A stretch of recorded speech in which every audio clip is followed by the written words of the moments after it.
Hi guys. Yeah.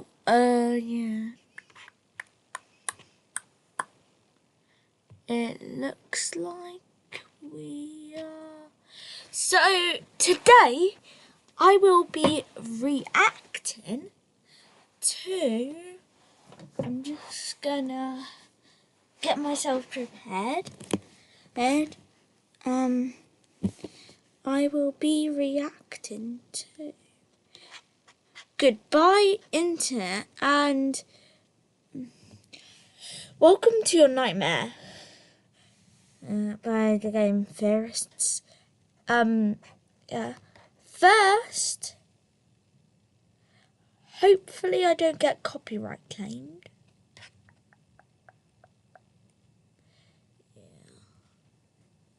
So yeah, just gonna make sure that this is all.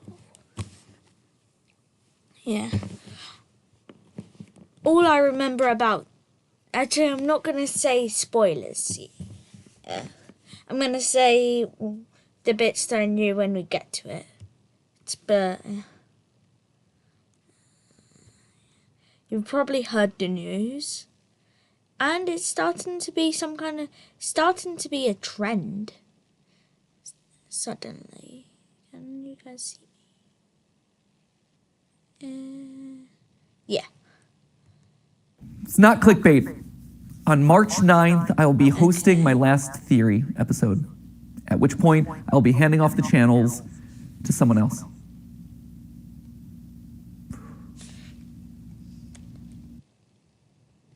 We'll get to this part, but that isn't entirely true. That isn't entirely true. There it is. That's it. Send tweet. We're all done here. That's all you need to know, right? Oh, wow. Forgive me, by the way, if I'm a little bit more disorganized than usual. Normally, I would want to script out something like this pretty precisely. But with an announcement like this, I wanted to bring it back to just us. There's no one else in the room. There's no teleprompters. There's no nothing. It's just the way that this whole thing started. It's a conversation between us. And sorry that I keep getting emotional about this. I'll try not to, but it's a big deal. You know, like, if you think about it, this channel is Steph and my first child, really. You can kind of hear in his voice him getting kind of emotional. Like, I'll just rewind it a bit. Try not to, but it's a big deal. You know, like, Yeah, hear that? if you think about it, this channel is Steph and my first child, really. Before we had Ollie, before we had Skip, Cat Bat, like, it was this. This was our baby. This channel has been going for 13 years. What? It was this. This was our baby. This channel has been going for 13 years. I think in total it's somewhere around like 1,200 theories. And only half of those are FNAF. Shocking. I know, we actually did stuff that wasn't FNAF related. But this has been 1,200. That's a lot. Like, wait, what? He also said something about FNAF, and that's 600. Oh my goodness, that's a lot of FNAF. I know, we actually did stuff that wasn't FNAF related. But this has been a literal third of my life. And I'm gonna miss you. I'm gonna miss this. I value what we have here. I value this conversation, this openness, this relationship that we share. If we just go back a little bit, he shed a tear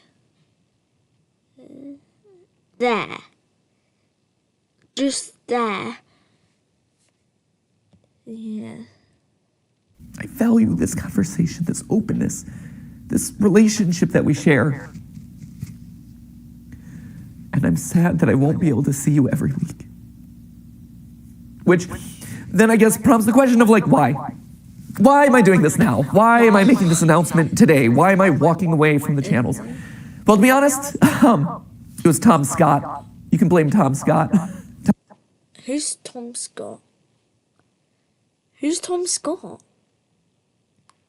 I'm gonna research this after this stream, but who's Tom Scott? Who is Tom Scott? Tom just did his farewell video, and I'm like, well, he was able to do it. I want to be able to fly away in a helicopter. Obviously, that's not it.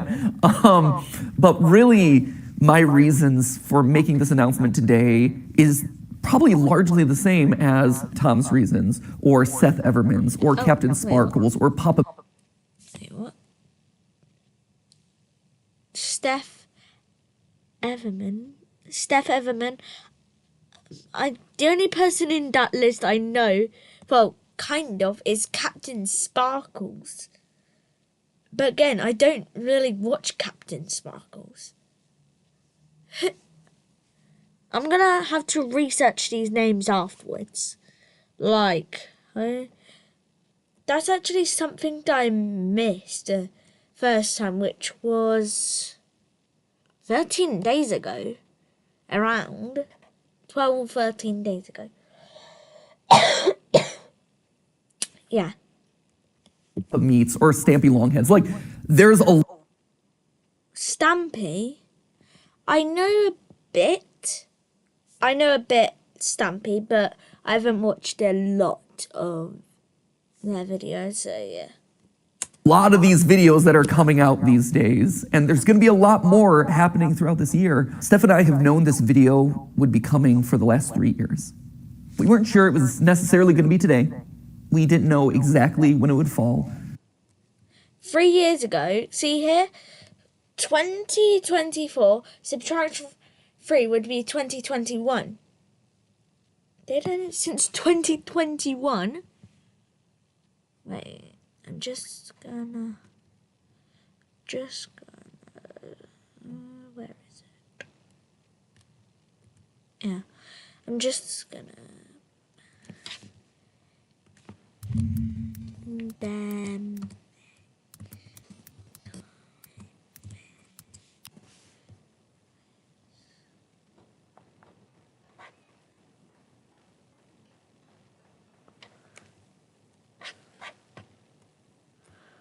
okay. Wait, pandemic time. And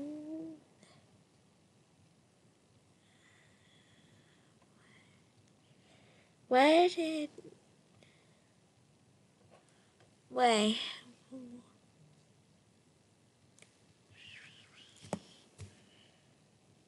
I think that was during the pandemic, but I'm not sure. Okay, I'm back, and I am.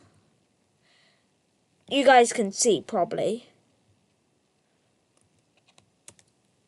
But we knew it was going to happen eventually. That's why over the last couple years, we've been staffing up so much. That's why we partnered with a larger company to help.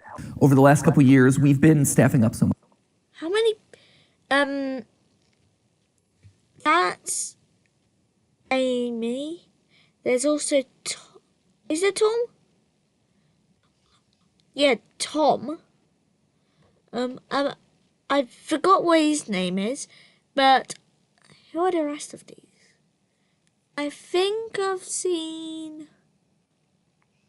There's Matpat there. Oh, Stephanie. There's Stephanie. Yeah. So there's Stephanie. But the rest, I don't know.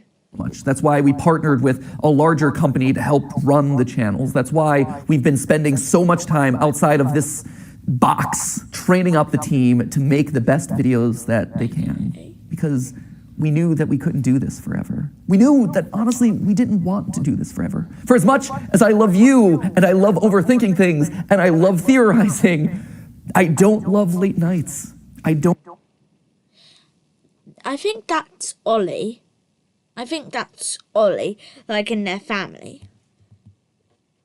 Where's I'm not sure what that is, but yeah. Love the fact that Steph and I have been work first for over a decade, where a decade's 10 years. A dozen of years would be 12. Didn't he say 30?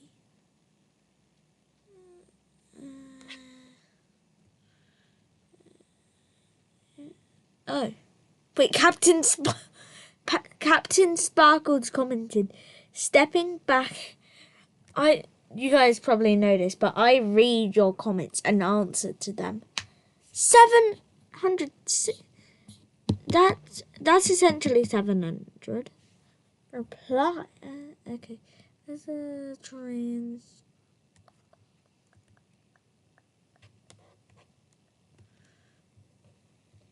I can look at that later. I'm sitting down at dinner with my best friend and we're talking about business logistics, or we're talking about animatronic toes. I miss the days where I could just sit down on the couch with her and play video games and it's not for content. Or I'm playing a game and I'm not thinking about what theories are going to come out of that. That's like the trap of YouTube, the content trap, which I am actually trying not to get in. Yeah. I miss it.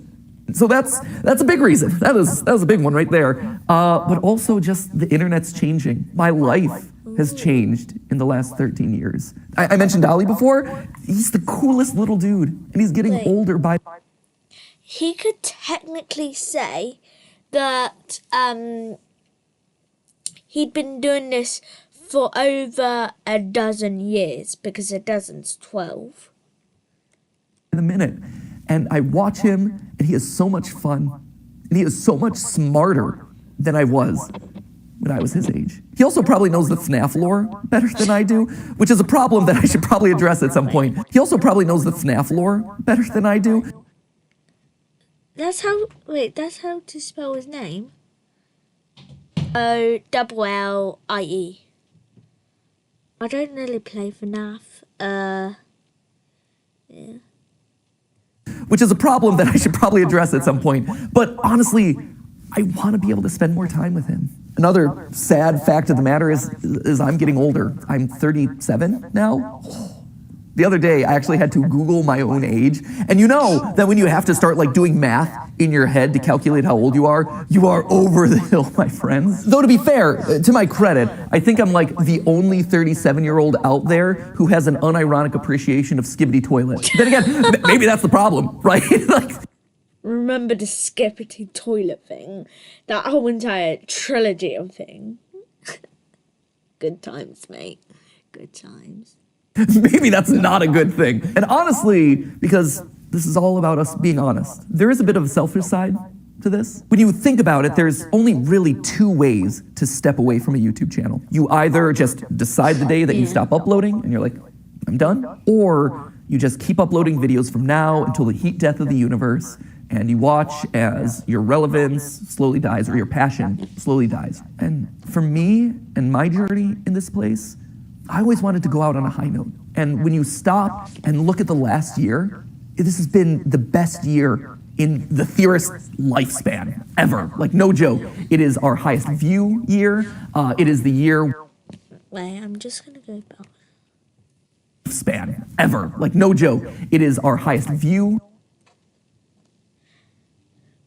Wait, what? Okay. So, 2012. 2022. So it's a 2-year gap between them. Year. It is the year where we launched Style Theory and immediately put our foothold in a brand new space, and that took off, and now we're one of the.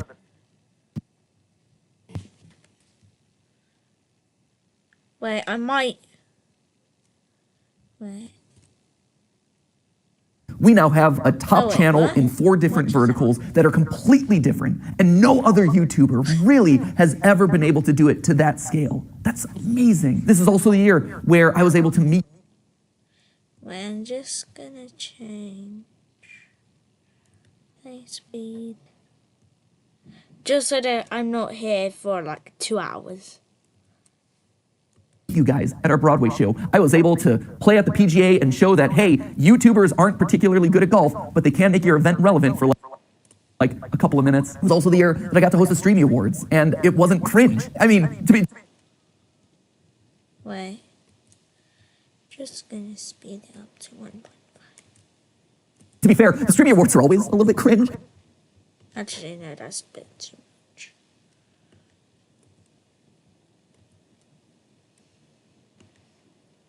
But it was the right amount of cringe. When I pull up videos of all my favorite creators and I watch them, and all of a sudden I start hearing people just casually dropping, "That's just a theory." It's just a theory, a game theory. Now, this is just a theory, people. At the end of the day, it's just a game theory. That's just... Isn't that Sans? Isn't that Sans? Wait.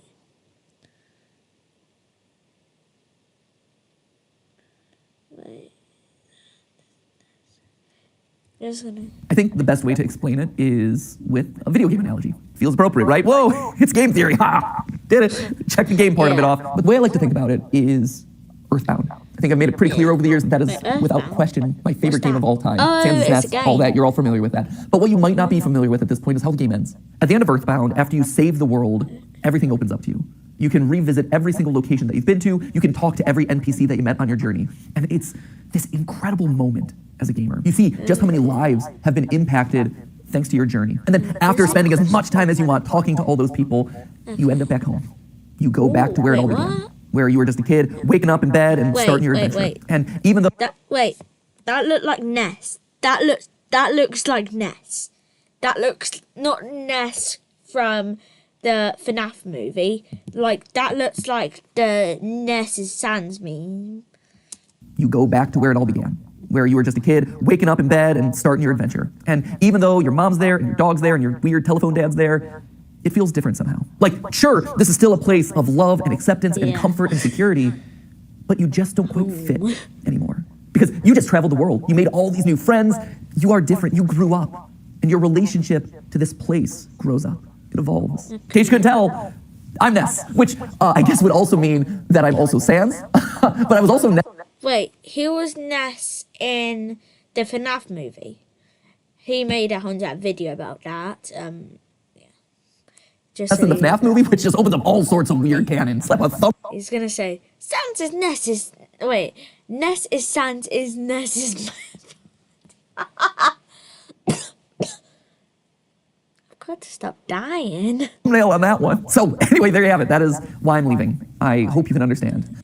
Just gonna make sure that we're still live. Yes.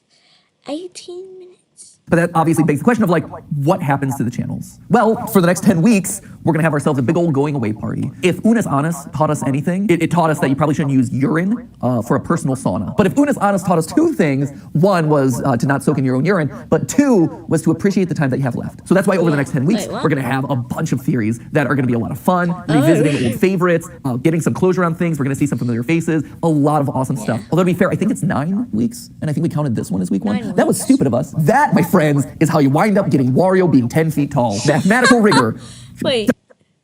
Why do I feel like that's connected? Wait, can I? Oh my goodness, I can actually move this. I did not know that I could actually move this. Okay, so I'm just going to place it like... Oh no.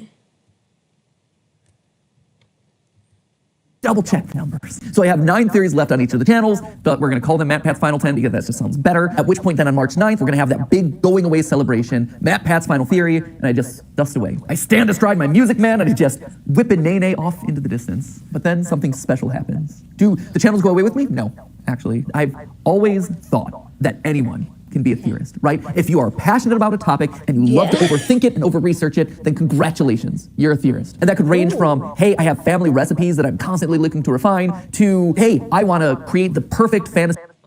I know that they have food theory, but a bacon theory.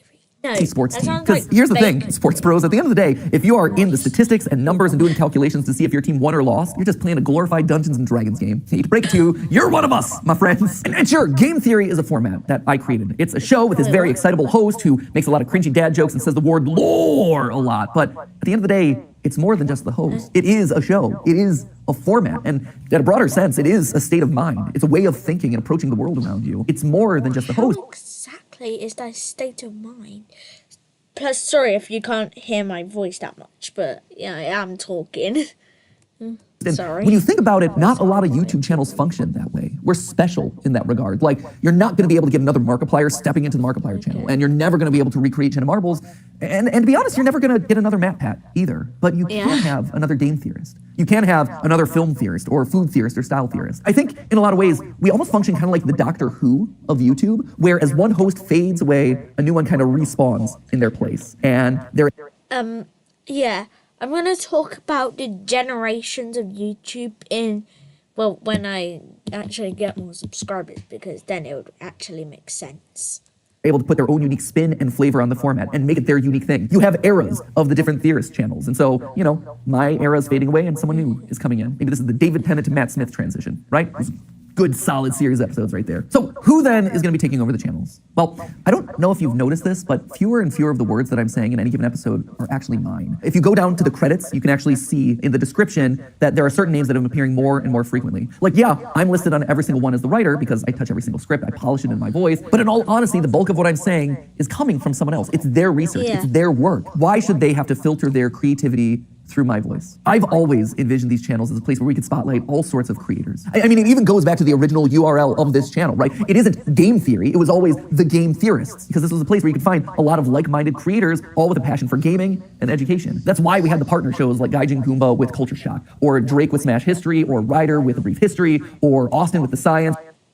I haven't watched them, but I have watched the Rick and Morty one, because yeah, and that featured another person, the CEO, I believe, of Rick and Morty. And Lee with Breakdown. They were all here because we all had a similar goal: to educate people through the lens of gaming. And then YouTube pivoted and then made it so that way doing a channel in that style doesn't really work anymore, but we still try to keep that ethos alive by making sure that we're regularly covering small indie projects. Stuff like OnlyCans, like Mandela Catalog, like OWO. OWO, see?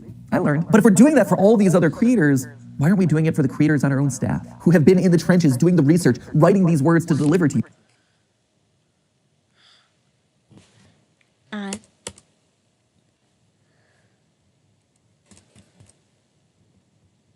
What is happening?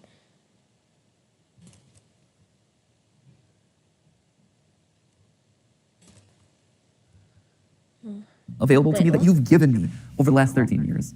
But I think now it's time. Who's taking over? First off, it's not going to one person, but rather four. That's why I said that at the start that wasn't entirely true.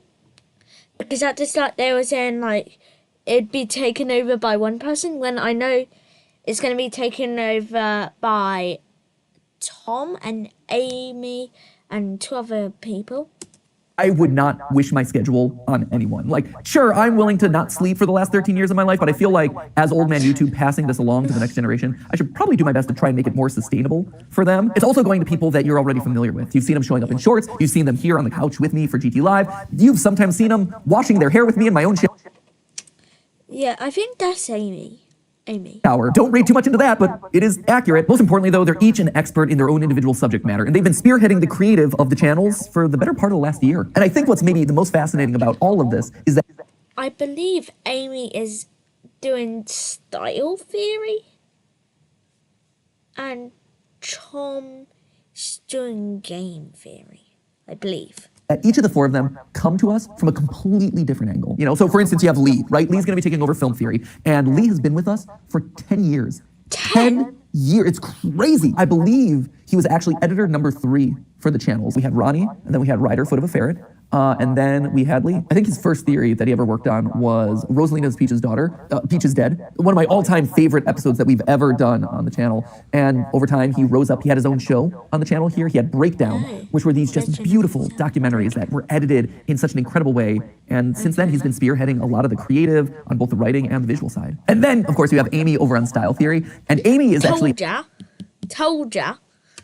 A very different case here. When she first approached us, I think it was 6 years ago, she didn't know about the channels. All she knew was that she wanted to learn everything that she could about digital video, and that Theorist was kind of the place that you went to learn that stuff. Like, we were the best when it comes to analytics and optimization and programming and things like that. She got in and she just devoured everything that we threw at her. So much so that she eventually got to the point where she was so good that she was consulting the largest mobile game company in the world based off of the stuff that we were working on here in studio. Incredible. And all of that while being responsible for packaging somewhere around like 500 episodes across all the channels. And then she's the hosting role for it. And now here it is. And then, of course, you have Santi and Tom. Santi over on Food Theory and Tom over here on Game Theory. Told you. I actually forgot Santi's name. Yeah. And interestingly enough, they both grew up watching Game Theory. We were their childhood show, which, to be fair, just shows how old we are. Santi would eventually go work at Mythical with Rhett and Link before coming here, where he is bravely spearheading Food Theory and letting me mercilessly make fun of all of his recipes. He's much better than I give him credit for. I just like giving him a hard time. And then Tom, he worked at... Wait. Okay. Disney and Fox, but he knew all along that he wanted to be here, right? Like, this was his aspirational goal. He wanted to write here. He emailed us a cold email outreach. We just miraculously saw it, decided to audition him, and he crushed it. His first episode that he worked on was actually watching every single installment of the Pokemon anime to calculate Pikachu's level.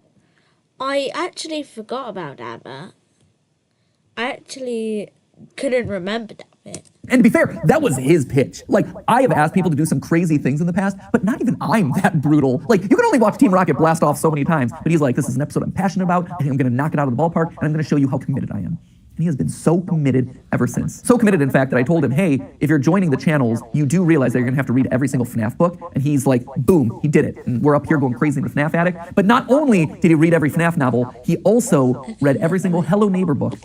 Yeah. Hello Neighbor's got books. Also, CB, aka Chaz Bear, has actually got FNAF books. Yeah, but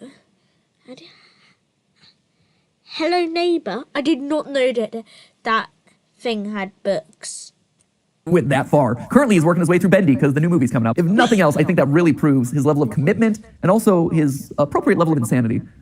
He's a bit off the cuff at times. Like, I don't know if you saw on a recent GT Live, but Tom was here on the couch with me, and he actually denied that the moon existed, which was a choice. Main character from the chat says, that sounds like somebody who doesn't have a flag on the moon. I mean, that's if you believe it's even that. The moon? I don't think he actually believes that, but if he does, we're going to get some weird Majora's Mask theories, let me tell you. When I go out at this point, I am recognized at least 5 I'm not times. gonna do It's crazy. It's a really high number at this point. And it's a fascinating split because 50%, and that just kind of leaves us with one final question, right? Which is, what about me? Okay. You know, where do I go? Do I just retire to a beach somewhere? Do I whip a nay-nay off into the distance? No. I'll still be here. Obviously, first off, we've got our final 10 episodes, like I said, so that's, well, it wasn't 10 episodes. However many episodes are left between now and March 9th, we got those. I'm going to be on GT Live from now until the foreseeable future, probably until the end of the summer. I forgot that Game Theory Live existed. I couldn't remember. It's actually where they just straight up play games. That feels about right. And then we have the big going away video on March 9th. After that, I, stand aside as Santi, Lee, Amy, and Tom step up and take over the hosting role. I get to create the IP. Still as a part of Theorist, but I get to create things that are going to challenge those new hosts of the channel. Things that I've had in the back of my mind from years of studying media that I can now make a reality, and the channels can comment on them. Channel and applied an ARG narrative to it, it becomes lore-fi. I am so stoked about this. The music is sounding really good. The animations are coming together really well. That's going to be launching in a couple weeks. We'll see. Just in case I skip this bit, he's going to pursue his career of acting. Yeah. If Lee over on Film Theory is going to be able to solve it. In April, I'm actually going to be coming back onto Style Theory to host a giant fashion show that we're doing there. We all collectively had this thought of like, hey, online brands, online influencers are coming up with their own apparel lines. Why is there no place to showcase that sort of stuff? Not going to be pretty right now, so I need to practice that a little bit. There's also this animation show that we did a pilot for in like the middle of last year. It's basically like if you took Gravity Falls but aged it up and made it about adulting. It's really, really solid. Yeah. Gravity Falls. I've not watched that, but okay. And also, there's this video game idea that I want to do for like so long that I've never had the opportunity to really like dive into and make reality. But now it's my chance to step into the role of Scott Cawthon and challenge the new Game Theorists. Okay, now let's move on to the second one, which is there. Just gonna check how much. Okay, nearly crossing the 13-minute mark. So, 3, 2, 1. Also, that's French. Yep, friends, you're not seeing things. The first video I'm doing as my final round of host on this channel is on Garten of Effin' Ban. What sort of darkest timeline are we operating off of here? What? No, stop it. If I have 9 theories left before I hand things over to Tom, we are bringing back the classic intro.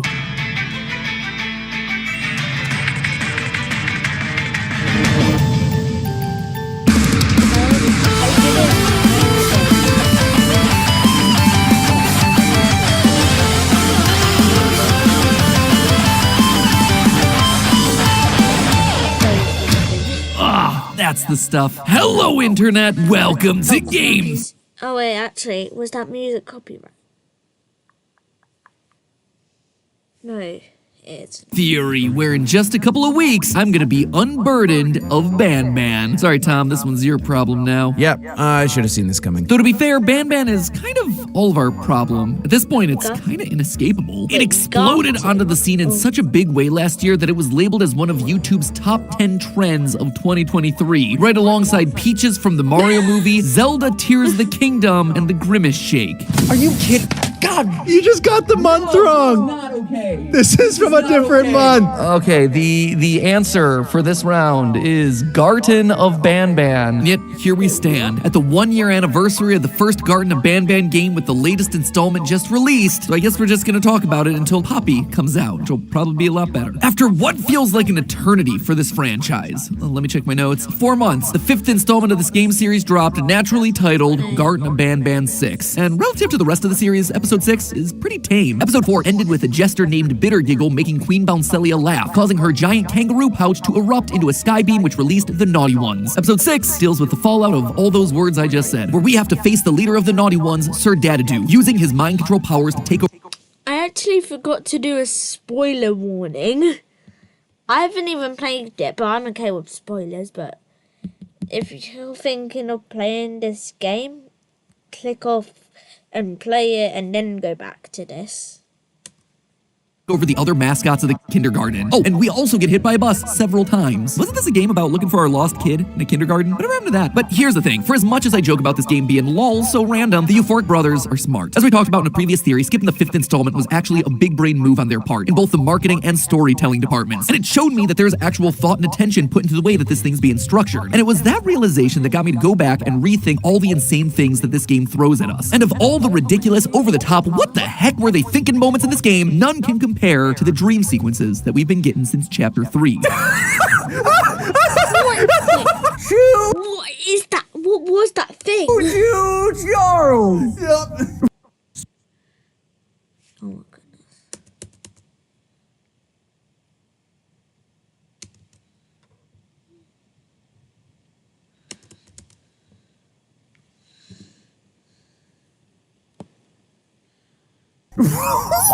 Yeah, these insane fever dreams of storytelling, talking about beaches and featuring cameos from other indie franchises, these seem to have more method to their madness than any of us gave them credit for. I mean, with the Euphoric brothers' main goal seems to be pumping out as many games as possible, as quickly as possible, it's weird for them to purposely spend a lot of time putting these things into the games just for the lulz, which means that they have to be important for some reason, right? So what are these dream sequences, really? Why are we being shown them? And can they potentially reveal the solution to the kindergarten's largest mystery? I believe the answer is yes. And today, I'm gonna reveal the solution to the kindergarten's Wait.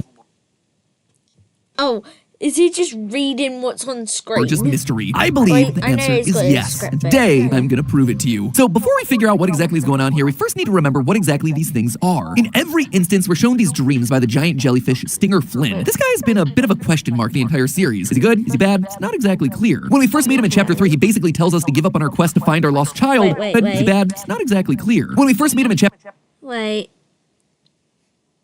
Okay, I'm like...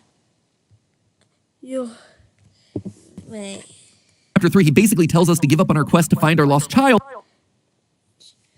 Not to undermine your efforts, but I fear that moment may never. What moment it may Because he's never cooked up a come. scheme to get him and all the other children out of the facility safely. He tells us he's going to show us something that's going to totally convince us to stop looking for our kid, and instead he takes us into the first dream sequence where we're on a deserted island alongside him, talking about his lack of a tan. I have never had actual sun rays touch my skin. Can you imagine that? And I yearn for the day that they finally do. He then goes on to complain about his hyperintelligence and talk about how he yearns to be just a normal jellyfish. Sorry, what does any of this have to do with my missing kid? Before we leave, though, he does make one thing clear. Of course, none of this is real, but it all could be. Okay, so let's interpret what's going on with his first dream. This place, this beach, it isn't real. It's where he wishes to be and where he was destined to be when he was just a bunch of jellyfish DNA. That right there might seem obvious, but I don't know, man. I don't expect anyone to retain lore information about this game, let alone symbolically dissect what the glowing orange monotone jellyfish is saying during his underground dream sequence monologue as a giant sock puppet looms in the distance. This is the first dream, and it's showing us what freedom looks like to Flynn. Besides him saying that he wants to escape and then showing us the beach that he wants to be real, we also see him standing next to a car. The car has always been a representation of freedom, especially when you're talking about kids. Finally getting to drive yourself wherever you wanted, whenever you wanted, unrestrained by parents. A car equals freedom. And Stinger Flynn, in his dream, drove himself to this beach. He wants to take control of his destiny and find his personal freedom. Easy. Nothing too difficult to parse in this one. Still not entirely sure how it applies to my missing kid, but You know the speed running and in Short Sky? That looks a lot like the character. Like Matpat's got this, the guy's got that. we'll move on. In future dreams, Stinger Flynn isn't the only one who's trying to escape. For the second dream, we've got Ban Ban, Opila Bird, Nab Nab, and Captain Fiddles all alongside him going through the desert looking for that proverbial beach. Feels kind of like a metaphor for this whole kindergarten facility, right? A barren wasteland with no real sense of direction, and most importantly, no end in sight. It's also worth noting in this one that Stinger Flynn is the only one to truly be aware of the freedom that could await them. So, Stinger, when are we arriving at this place called beach? Notice that Ban Ban uses quotations around the word beach here because he doesn't understand it. He doesn't know what freedom truly is. Freedom isn't his goal, but, you know, he's more than willing to go along for the ride. Instead, Stinger Flynn is the driver. He's the one leading the charge. He's the one literally and figuratively driving them all towards freedom. There's just one problem with that. Stinger gets lost. He doesn't actually have any idea where this beach is. I believe we are lost. We've been going in circles for hours. Despite wanting freedom and saying he has a plan to get everyone out of the facility, Stinger Flynn is clueless. He has no idea how to reach his end goal. He's just stuck in the purgatory. He's got no idea how to get freedom. That's what it's teaching us. Well, not really teaching us, but like telling us. Alongside everyone else. And this is where things begin to fall apart. Flynn crashes the car, and as we see in the next dream sequence, the group end up sitting around the wreckage sharing whatever food they have left. Oh, and Zolphius is here now, just looming out in the background. He's just standing there, menacingly. In this scene, we see how desperate the group is getting, specifically Stinger Flynn. We each have our plans and goals, but at the end of the day, it doesn't really matter. He's basically ready to give up. That is, until a surprise guest shows up. Choo Choo Charles! And while the Charles cameo itself feels unbelievably random, the actions that the other characters take, they don't. Stinger just...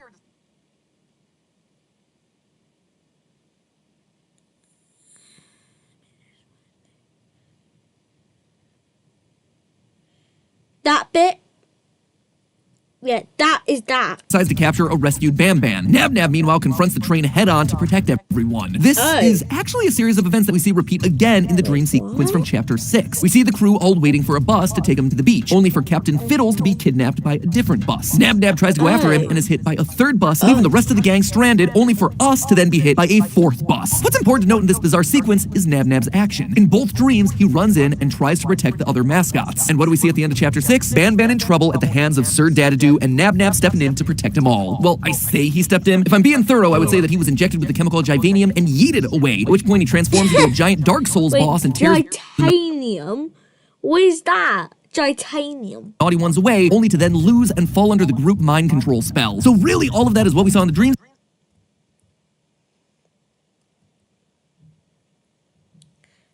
We've nearly. Sequence coming true. Nab Nab stepping in to help, but ultimately getting hurt in the process. And you see, this is where the pieces started to click into place for me. If Nab Nab's fate from the dream came true, what other clues can we get from these things? Well, throughout the game, we've been collecting case reports full of lore. Lore that tells us about... Wait. Cage 6. Cage 12G. Oh, wait, no, it says that at the top.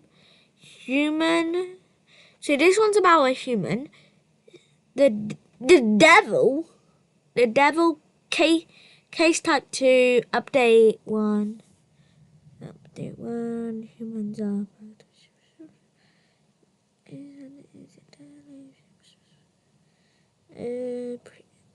previous... What previous observer? Wait, is it talking about this? No, because that's later. Wait a minute.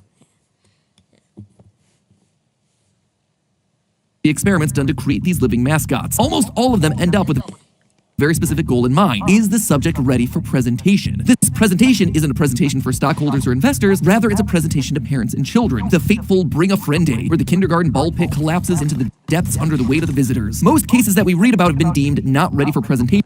However, there's one experiment that was considered enough of a success to present the parents. Captain Fiddles, the one who was stolen into the bus. These dreams actually mean something. According to his case update report, while Captain's incapable of comprehensible speech, he showed exceptional stamina. He could perform simple mathematical operations, but most importantly of all, he imitated the behavior of a very obedient toddler. He was the best that the scientists had to offer. And so, as we see in one of the secret VHS tapes, Captain Fiddles was presented to the children on Bring a Friend Day, which means that he had to be separated from the rest of the gang, just like we're seeing in the dream. Think about all the imagery that we're seeing in this Chapter 6 dream. We see Captain Fiddles get kidnapped by a bus. If a car represents freedom in these dream sequences, then a bus, public transportation, is a symbol of authority and control. It's a representation of the kindergarten staff, the scientists, the system that these mascots find themselves trapped in. When they couldn't find freedom on their own, when they got lost and crashed their car, they instead had to begin playing along with the scientists and their experiments. If they did as they were told, maybe they would have a chance to escape, to finally reach that freedom, only for them to constantly be told that they weren't ready for presentation. But Captain Fiddles, he was. And so without warning, he's suddenly ripped away from the rest. This also explains why we've only ever seen Zolphius from a distance. In our previous theory, I spoke about how 2 scientists working at the facility created this big worm Zolphius in a failed attempt to use a real kid to create the perfect child. A child that they would never be able to have naturally. But when the experiment was over, his face was deformed. His body didn't come together correctly. And so he was relegated to becoming one of the rejected mascots alongside Sir Dadadoo and Bittergiggle. In fact, that's exactly what we see in the teaser for Ban Ban Chapter 7. A mural of Zolphius alongside these weird hybrid reject characters. These are the ones that are marked as permanently not ready for presentation. The ones that we learn through a note in Chapter 6 are planning a rebellion against the scientists. But Zolphius is in that first dream sequence with Stinger Flynn. Apparently all he wants is freedom.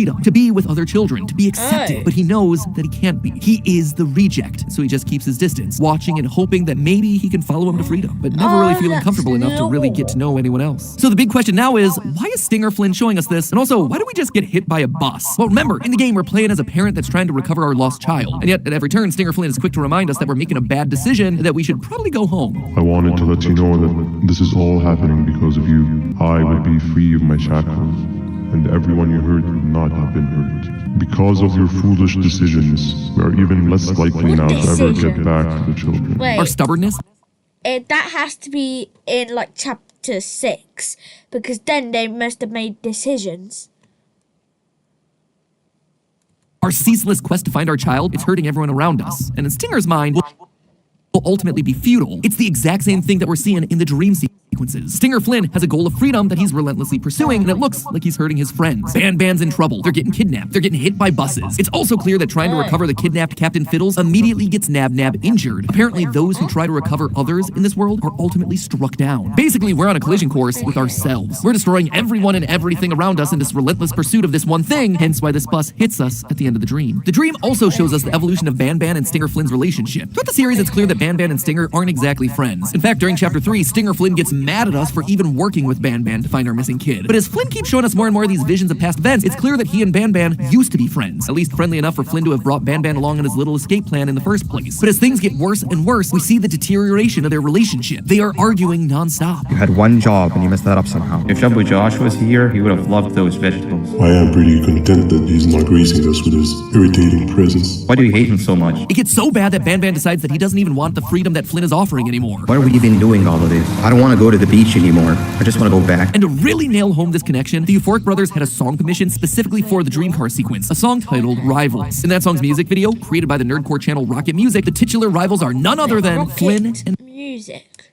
Ban Ban, a song that Ban Ban seems to really like. That's what I'm talking about. The lyrics of the song seem to be pointing at the moment that their relationship truly began to fall apart. In it, we have lyrics like, "Don't tell me I got time for an eye, don't take another life from me." Considering the song is from the perspective of Ban Ban, it would seem that Stinger Flynn took a life from him. But what life is that? What could that be meaning? Well, it's important to remember that most of the monsters in this game are a mix of human genome and Givanium. For Ban Ban, we know his human genome came from Dr. Uthman Adam, the head researcher at Ban Ban's kindergarten. This is also the scientist who, alongside Dr. Weverly Mason, tried to create the child that they would never be able to have, only for it to turn into a monster. Meanwhile, Stinger Flynn, we still don't know much about. Honestly, we don't know who his human genome donor was. We don't know what they did. What we do know is that according to this little kid drawing found in Chapter 2, Stinger helped to save kids from...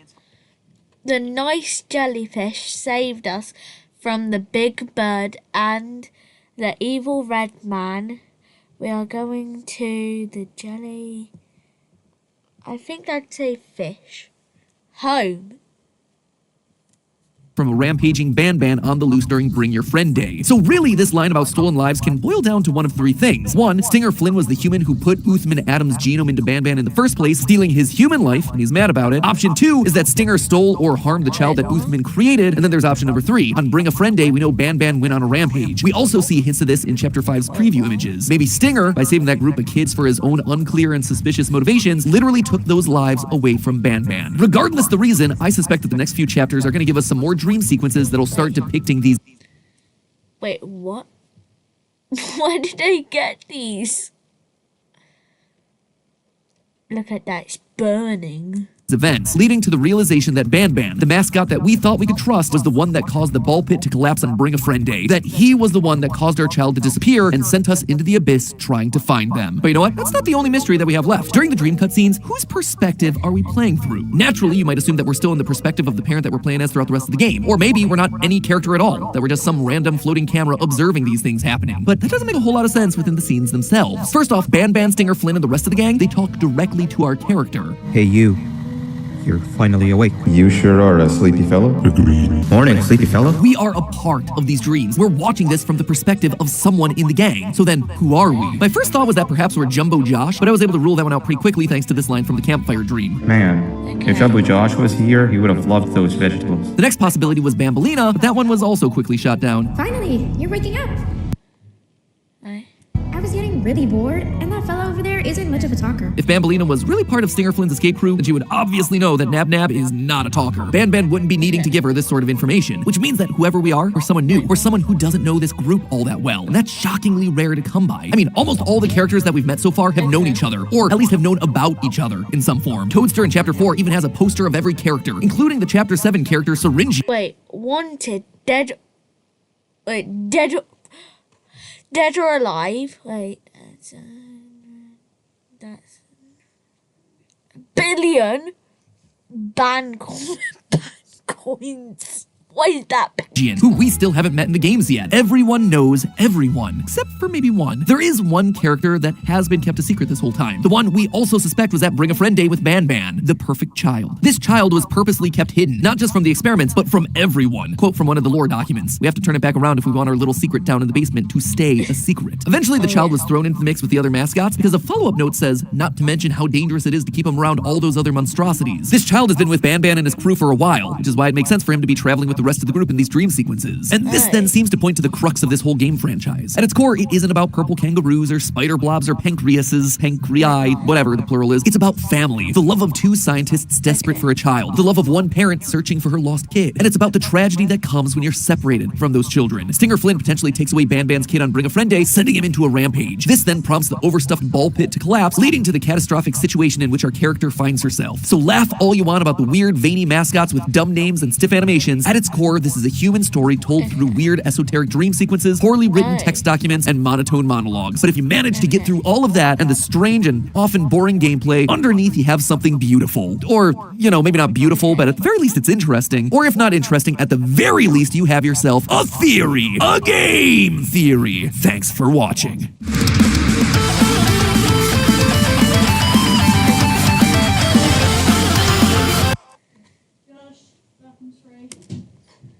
Okay, so I